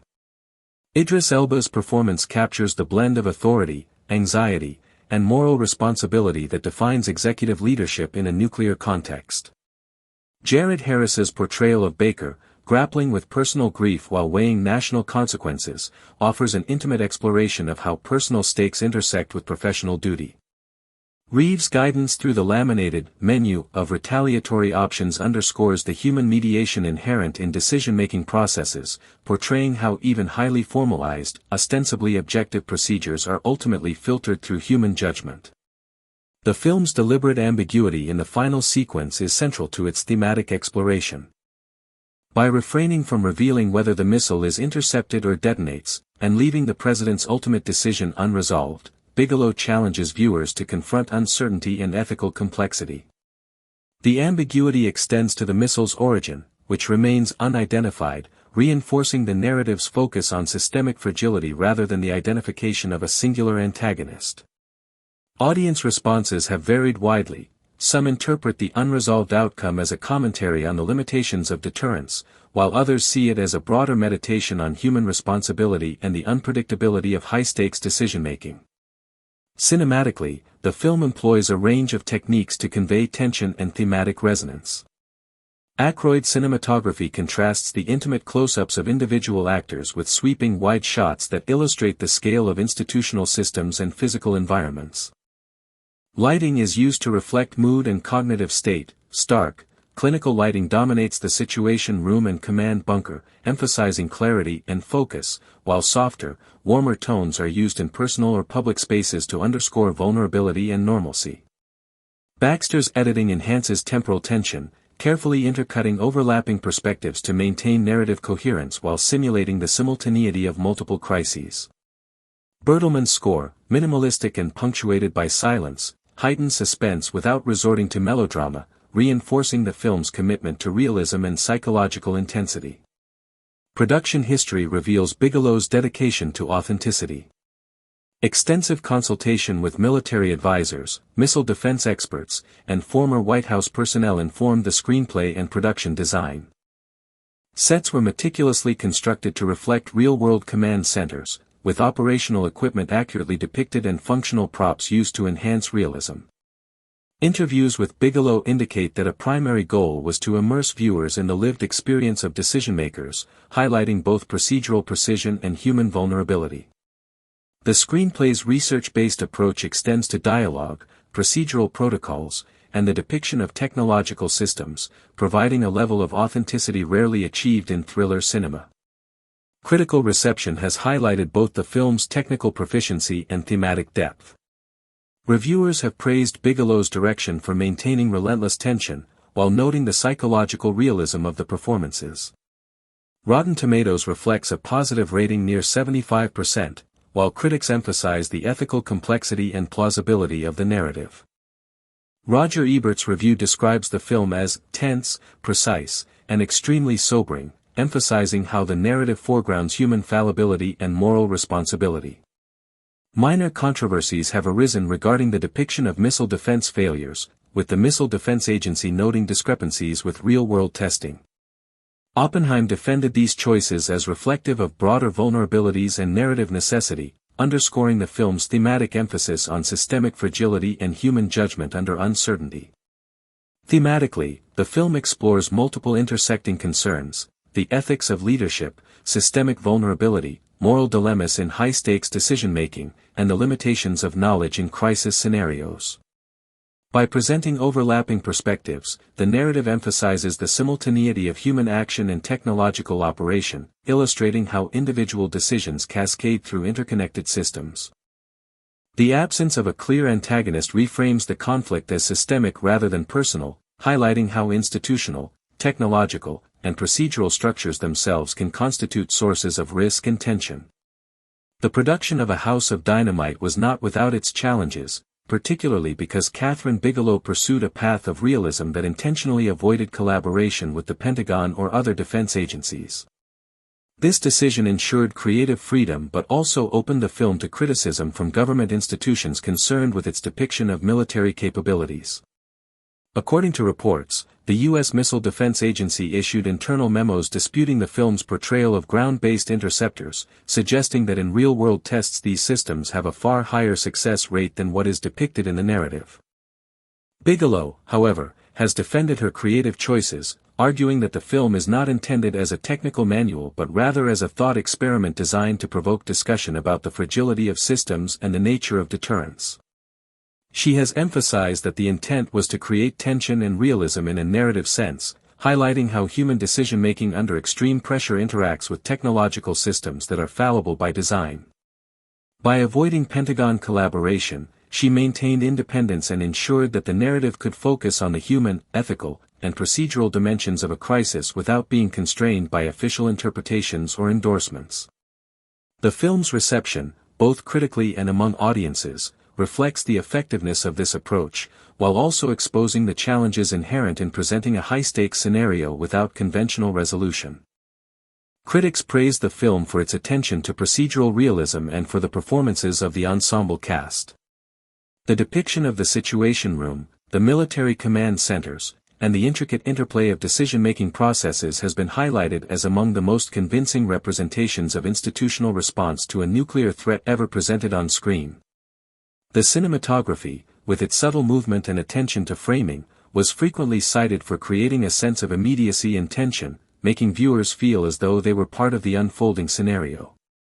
The editing, which threads together 3 repeated timelines, was noted for reinforcing the film's exploration of perspective, perception, and ambiguity.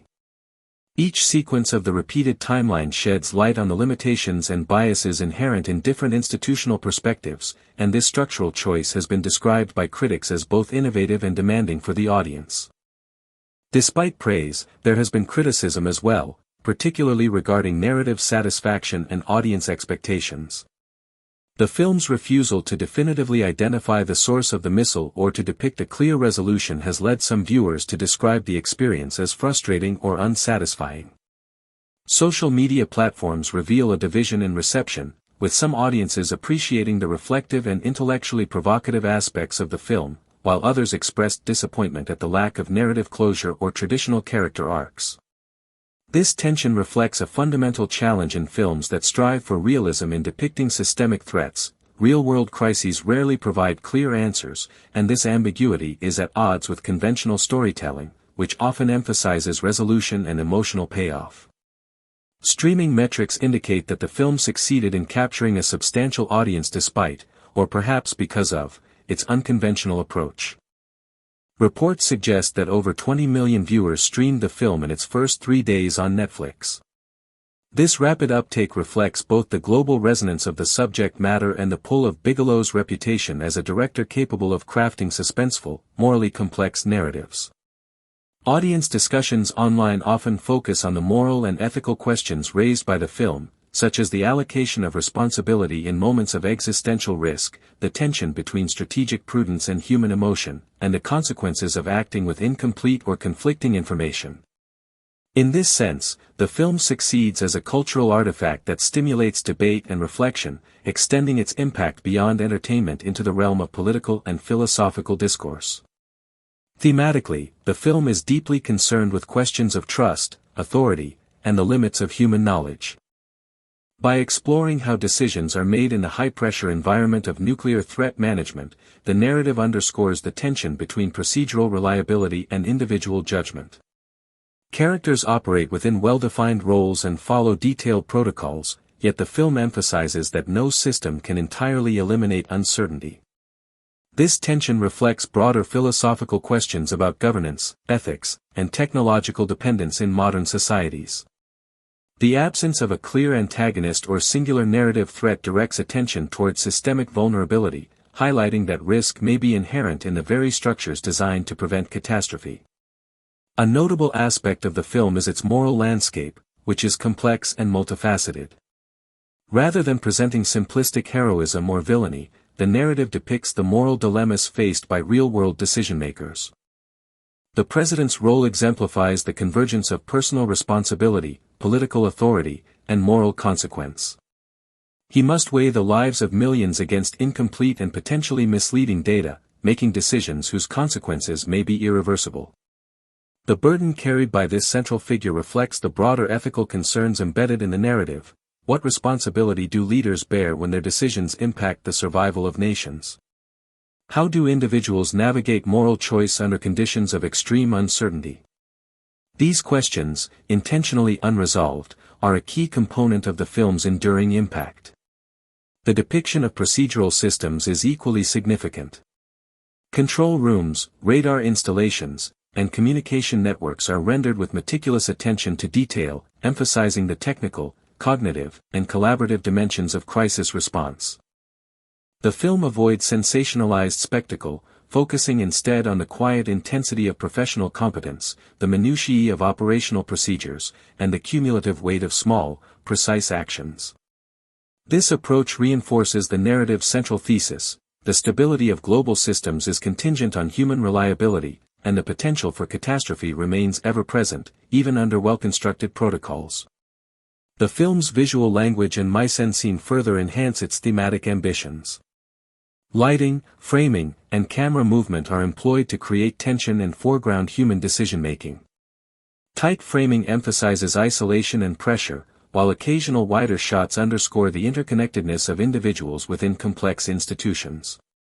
These visual choices serve to make abstract concepts such as deterrence, risk, and systemic fragility tangible for viewers, translating political and technological processes into emotional and psychological experience.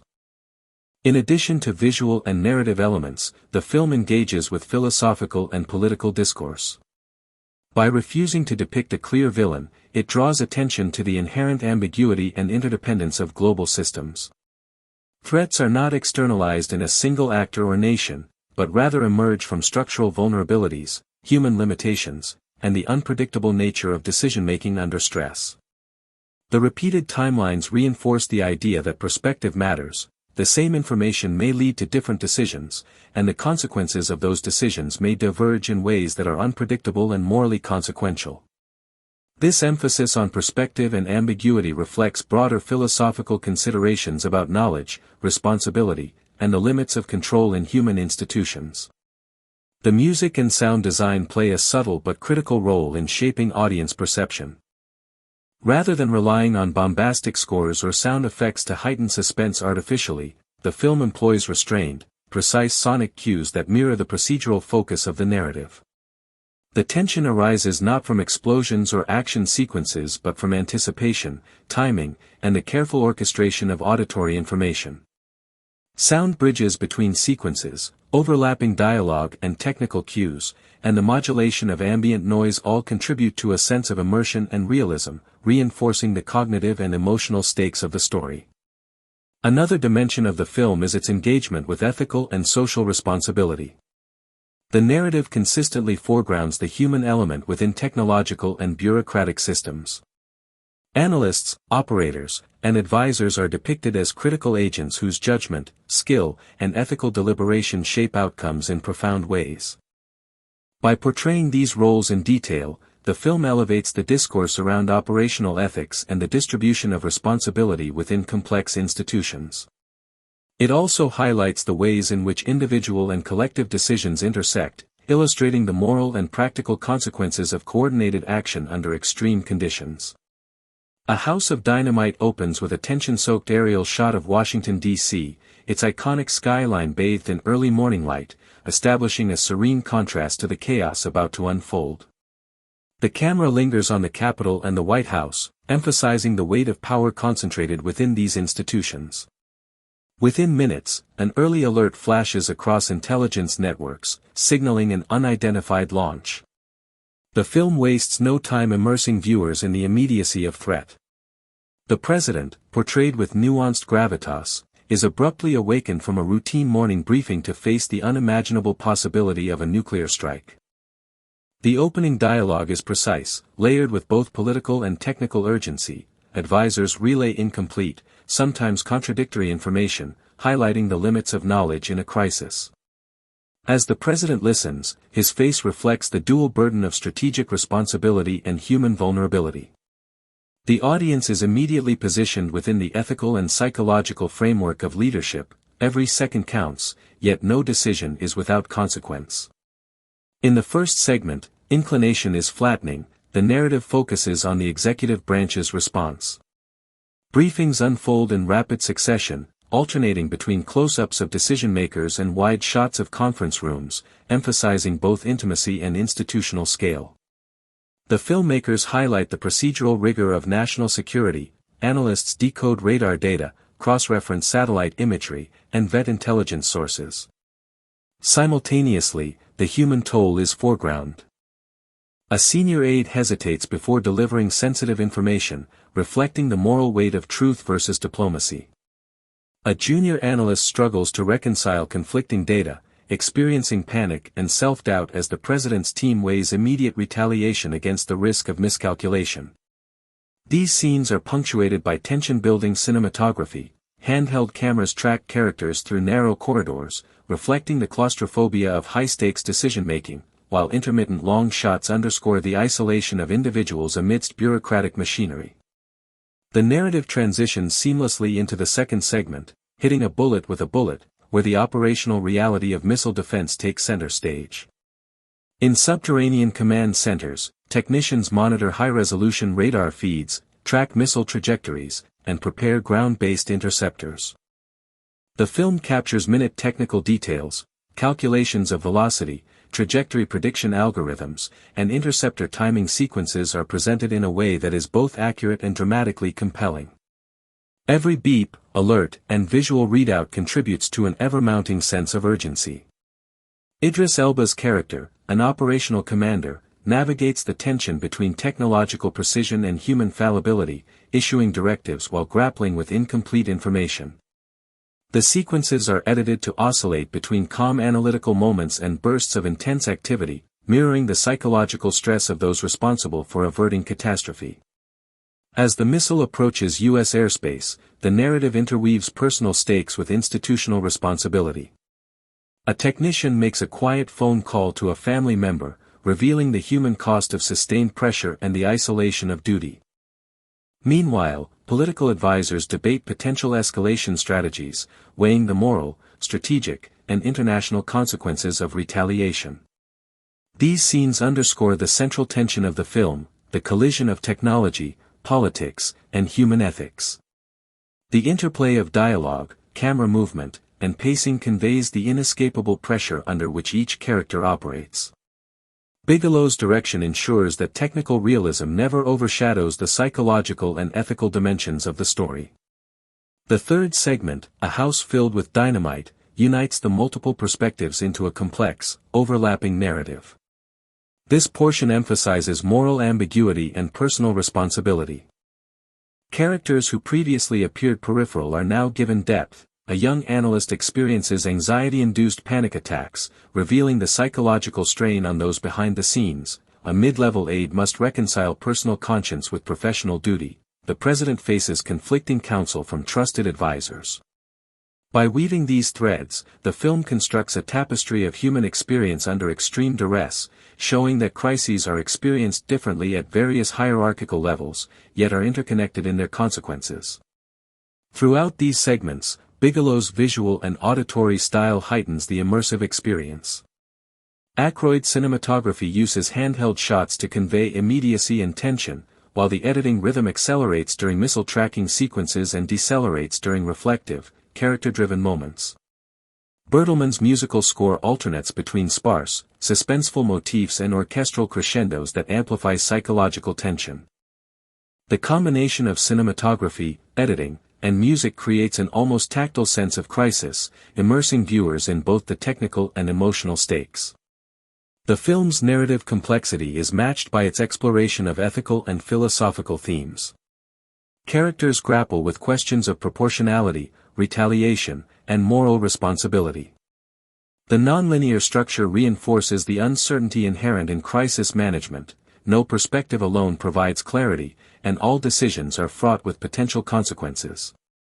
The audience witnesses the moral calculus of decision-making in real time, understanding that hesitation, miscommunication, or error can result in catastrophic outcomes. The film's ambiguous ending, in which the missile's ultimate fate and the US's retaliatory decisions remain unresolved, compels viewers to confront uncertainty, ethical ambiguity, and human fallibility. Characterization is meticulously developed. Idris Elba's performance embodies the tension between operational command and moral judgment, while Rebecca Ferguson portrays the ethical and political complexity of leadership. Gabriel Basso and Jared Harris add depth through their portrayals of technical and intelligence roles, highlighting the coordination required in high-pressure environments. Supporting characters, including Tracy Letts, Greta Lee, Anthony Ramos, Moses Ingram, and Jason Clarke, populate the narrative with diverse perspectives, emphasizing the interdependence of human and technological systems. Each performance contributes to the central thematic exploration of responsibility, uncertainty, and moral complexity. The film's attention to technical realism extends to its depiction of missile defense systems, radar technology, and command protocols. While some dramatization is employed for narrative tension, the operational sequences reflect actual procedures, emphasizing the interplay between human judgment and technological reliability. By grounding the story in plausibility, Bigelow heightens the tension and stakes, reinforcing the message that even sophisticated systems cannot eliminate uncertainty or moral complexity. Critically, A House of Dynamite has been praised for its immersive tension, ethical depth, and procedural realism. Some controversy arose regarding the depiction of missile defense reliability, with real-world experts noting dramatized failures. Nevertheless, reviewers and audiences have lauded the film for its psychological insight, narrative ambition, and thematic resonance. Its exploration of power, technology, and ethics positions it as a contemporary meditation on the fragility of civilization in the nuclear age. The conclusion of the film remains deliberately unresolved. While intercept attempts succeed in part, the missile's ultimate trajectory is unknown, and the moral consequences of leadership decisions remain open to interpretation. This ending reinforces the central themes: uncertainty is inherent in crises, human judgment is fallible, and technological systems cannot guarantee outcomes. By leaving the resolution ambiguous, Bigelow ensures that viewers continue to engage with the narrative, reflecting on the ethical and strategic dilemmas it presents. The depth of A House of Dynamite is perhaps most apparent in its treatment of character psychology, with each major player embodying distinct dimensions of human response under extreme stress. Captain Olivia Walker serves as a lens into the professional and ethical complexities of nuclear crisis management. Ferguson's portrayal is both measured and emotionally resonant. Walker's outward composure masks a torrent of internal calculation, anxiety, and moral consideration. From the moment the ICBM is detected, Walker is forced into simultaneous roles: executor of protocol, communicator of urgency, and morally responsible individual aware of the potential loss of countless lives. Her dialogue reflects this duality, balancing technical precision with underlying tension. Lines such as, "We have no visual confirmation," requesting authorization to launch interceptors, are delivered with restrained urgency, conveying both procedural adherence and the weight of ethical responsibility.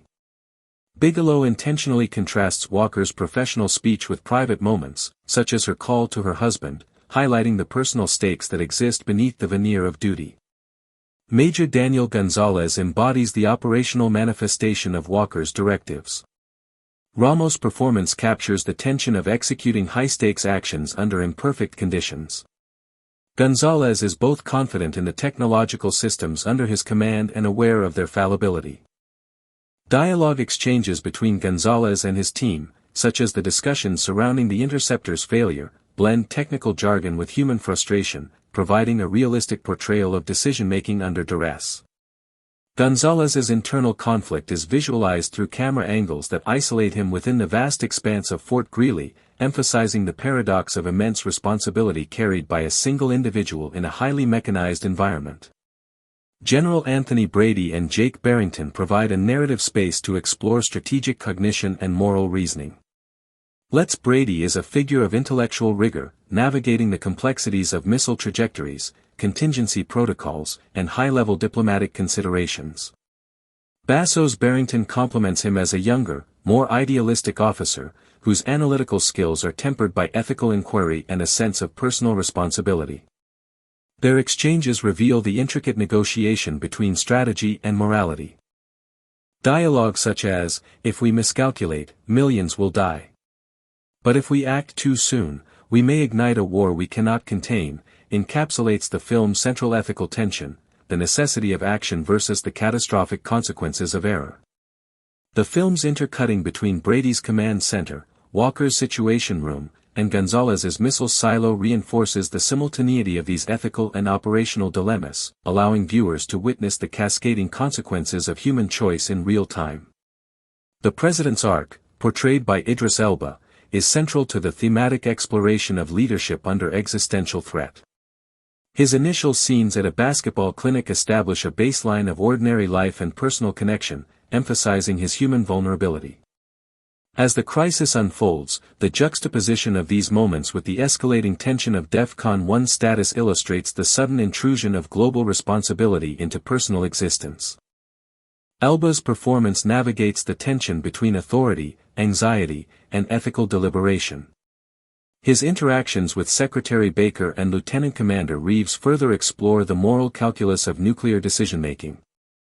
The laminated menu of retaliatory options serves as both a visual and narrative symbol of the structured yet inherently subjective nature of ultimate power. The film underscores that even with highly codified procedures, human judgment remains decisive, highlighting the ethical burden borne by those at the apex of institutional hierarchies. Secretary Baker's character adds further emotional and ethical complexity. Portrayed by Jared Harris, Baker contends with personal grief while simultaneously managing national security imperatives. His daughter's potential exposure to the missile's target area introduces a poignant tension, reflecting how private stakes can intersect with public responsibility. Baker's dialogue, delivered with a controlled yet emotionally resonant cadence, often balances technical expertise with introspective reflection. Lines like, "I trained for every scenario except this one," where personal loss and duty intersect, exemplify the film's emphasis on moral ambiguity, demonstrating that even experienced leaders grapple with ethical uncertainty when confronted with catastrophic possibilities. Lieutenant Commander Reeves serves as a narrative conduit between the President and the complex web of military and intelligence operations. Jonah Hauer-King's portrayal emphasizes the duality of loyalty and advisement. Reeves' interactions, particularly the moments in which he explains procedural options to the President, underscore the human mediation necessary in translating highly technical and codified systems into actionable decision points. His calm demeanor contrasts with the tension surrounding him, providing the audience a stabilizing presence while also highlighting the immense responsibility of facilitating communication and ethical clarity under extreme pressure. The film's supporting characters, including FEMA official Kathy Rogers, Moses Ingram, intelligence officer Anna Park, Greta Lee, and Admiral Mark Miller, Jason Clark, reinforce the theme of interdependence across institutional and operational hierarchies. Each character contributes a unique perspective, from logistical coordination to intelligence assessment to military oversight. Their dialogue often blends procedural precision with ethical deliberation, emphasizing the human element embedded in otherwise mechanical or institutional systems. By showcasing multiple professional and personal viewpoints, Bigelow creates a holistic depiction of a national crisis, where every decision intersects with others and ripple effects extend unpredictably. Symbolism and recurring motifs further enrich the narrative. The laminated menu of retaliatory options, referenced repeatedly, functions as a tangible representation of structured moral choice, codifying decisions that are ultimately laden with ethical ambiguity. The visual contrast between sterile, well-lit command centers and softer, more natural environments like the basketball clinic underscores the intrusion of global emergencies into everyday life and the fragility of normalcy. The repeated use of blinking lights, alarm signals, and static-laden monitors serves as an auditory and visual metaphor for uncertainty, signaling both technological surveillance and the constant tension of imminent threat. Silence is deployed strategically, particularly in moments preceding potential missile interception, amplifying anxiety and emphasizing human vulnerability amid mechanized systems. Dialogues throughout the film are meticulously constructed to convey ethical tension. Recurrent lines such as, "We can't afford hesitation, yet any action may be catastrophic," or "Authority does not absolve responsibility," reinforce the film's central concern with human decision-making under extreme conditions. Each word, pause, and inflection conveys the heavy psychological and moral weight carried by the characters, illustrating Bigelow and Oppenheim's commitment to authenticity and thematic resonance. The writing emphasizes that in scenarios of existential risk, procedural knowledge, technical skill, and human judgment converge, yet none guarantees certainty, reinforcing the film's meditation on moral and systemic vulnerability. From a production standpoint, the film is notable for its attention to detail and realism. Bigelow consulted extensively with former military officers, missile defense analysts, and White House staffers to ensure authenticity. Sets were constructed to replicate situation rooms, command bunkers, and missile silos with operational accuracy, while props and instrumentation were functional to a degree, allowing actors to interact with realistic controls and interfaces. Cinematic techniques, including handheld camera work in tight spaces, wide-angle shots in expansive command centers, and carefully timed cross-cutting, contribute to the sense of simultaneity and immersion. Lighting design, editing rhythm, and soundscape work together to heighten tension while emphasizing thematic motifs, particularly the interplay between human cognition and technological mediation. The film also draws upon historical and real-world analogues to enrich its narrative. The depiction of nuclear crisis management, DEF-CON protocols, and strategic communication mirrors elements of historical crises such as the Cuban Missile Crisis, yet it refrains from directly replicating events. By situating its narrative in a plausible near-future scenario, the film allows viewers to confront contemporary anxieties regarding global security, technological vulnerability, and ethical leadership without anchoring the story in a specific historical context. This approach emphasizes universality. The ethical dilemmas, moral burdens, and systemic fragilities depicted are not confined to one era or one political figure but resonate broadly across human experience and institutional governance. Critically, the film has been recognized for achieving a rare balance between technical realism, narrative tension, and philosophical inquiry. Reviews highlight Bigelow's ability to sustain suspense without sacrificing ethical and emotional depth. Audience responses have noted the film's capacity to provoke reflection, debate, and moral consideration, particularly in relation to the ambiguity of the missile's outcome and the president's final decision. The film's refusal to provide definitive closure reinforces its thematic focus on uncertainty, ethical complexity, and the unpredictable consequences of human and systemic decision-making.